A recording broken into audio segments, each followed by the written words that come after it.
Hyde Park sa začali robiť v roku 2010. To bolo také vyvrcholenie našeho nič nerobenia. A potom, čo sme celé leto sedeli iba v krčme, tak sme si uvedomili, že keď chceme ísť niekam za kultúrou, tak musíme výjsť von z mesta, že v Nitre sa nič nedieje, že naše kluby sa zatvorili.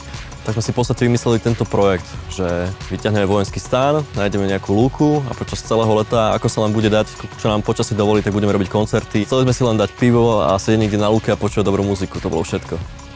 Tá túžba vytvoriť ten priestor, alebo tá potreba bola tak silná, že my sme sa v podstate nič nemuseli ako keby inšpirovať. Až neskôr sme si nachádzali ľudí, ktorí robia tiež takéto verejné priestranstva a začlenili sme sa a pochopili sme, že my vlastne vytvárame verejné priestranstvo a ako keby sme sa do tej témy začali tak ponárať a robiť okolo toho osvetu. Ten prvý, alebo tie prvé 2 roky to bolo veľmi jednoduché, pretože tá potreba z nás to dostať von, to čo potrebujeme, bola veľmi ako keby jasná. Potom sa to začalo komplikovať. Prichádzalo som oveľa viacej ľudí, to znamená, že už sme museli vymyslieť nejaký mechanizmus, ako to budeme akože manažovať celé. Ten systém, ako to tu funguje, je to, že my sme občianske združenie Triptych. Je to tým asi 10 ľudí, ktorí sú síce povolaním úplne niekde inde, sú to stavbári, technici, programátori. S tým, že my sa dávame do takej roli, že sme to ako keby správcovia, plus máme ako keby to gro, čo tu robíme, tá kultúra. A okolo toho sú tieto občianske združenia, to znamená, že je tu občianske združenie, ktoré sa venuje skateboardingu, takže tu majú mini rampu. Potom sú parkouristi, to je občianske združenie, je tu komunitná záhrada, potom tu máme tie združenia, ktoré fungujú na kultúrnych akciách, ktoré tu robia. Spolupracujeme so Včelným krajom, takže ako keby každý si tu našiel nejaký ten svoj priestor. My máme 2-krát do roka, voláme to, že verejné plánovacie zhromaždenie, kedy pozývame všetky tieto občianske združenia plus verejnosť na nejakú veľkú diskusiu o tom, čo sa bude robiť celé leto. Napríklad nás čaká Tvoj štýl na lúke, budeme hrať petang, bude sa vlastne grilovať, opravila sa U-rampa, budú tu lukostrelci, budeme člnkovať na rieke, tá rieka ožije aspoň na tú chvíľu.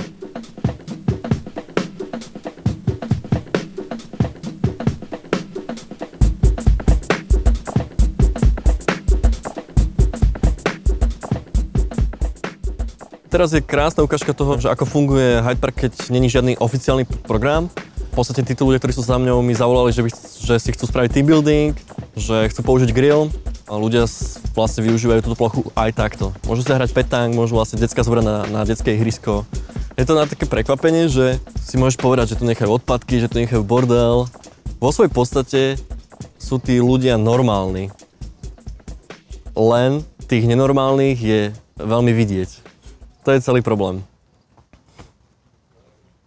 Dobre, sme v komunitnej záhrade. Vzniklo to tu tak, že my sme vedeli, že je tu voľný priestor asi 300 m2, s tým, že začali sme tráviť strašne veľa času na Hyde Parku cez deň. V podstate sme tu spávali celé týždne a povedali sme si, že tu môžeme dopestovať vlastnú zeleninu. Zrazu sa toho chytili chalani, čo vedeli niečo o permakultúre, niečo o záhradkarčení. V podstate je to jedna z prvých takých tých komunitných záhrad na Slovensku. Teraz to tu vypadá tak, že je tu 35 záhradok, maličké polička, neviem, 5x2 metre, ale že to je viac menej symbolické, ale je to fakt o tom, že tí ľudia nesedia doma, že idú von, že sa stretnú, potom si spolu niečo uvaria, robíme tu zeleninové lečo a takže, že je to také príjemné, no, pre tých ľudí. Tá spätná väzba, keď sme to tu začali robiť prvé roky, bola tak silná, že to ovplyvnilo to, že koľko času som tomu ochotný stráviť, lebo všetci to tu robíme ako dobrovoľníci, že fakt keď robím, neviem, 5 dní v týždni svoju normálnu robotu, čo je programovanie, ktorá je síce akože, že ocenená finančne veľmi dobre, ale v podstate tú prácu uvidí uzavretá skupina ľudí a potom spravím 4 alebo 5 hodín som venoval cez víkend na Hyde Parku, tak zrazu ma všetci potlapkávali v krčme po pleci, že konečne sa niečo deje. Skrátka, akože tá spätná väzba je obrovská. To je to, čo nás tak akože ženie dopredu, že prečo to chceme robiť. Je tá potreba v tom meste.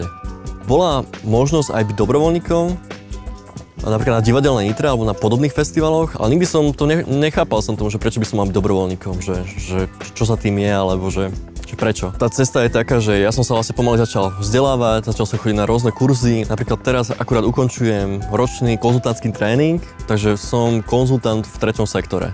Pomáham mladým projektom. Takže to je ako keby taká moja cesta od toho, že od úplného človeka, čo netušil, že čo znamená neziskový sektor, od programátora až po vlastne konzultanta v 3. sektore.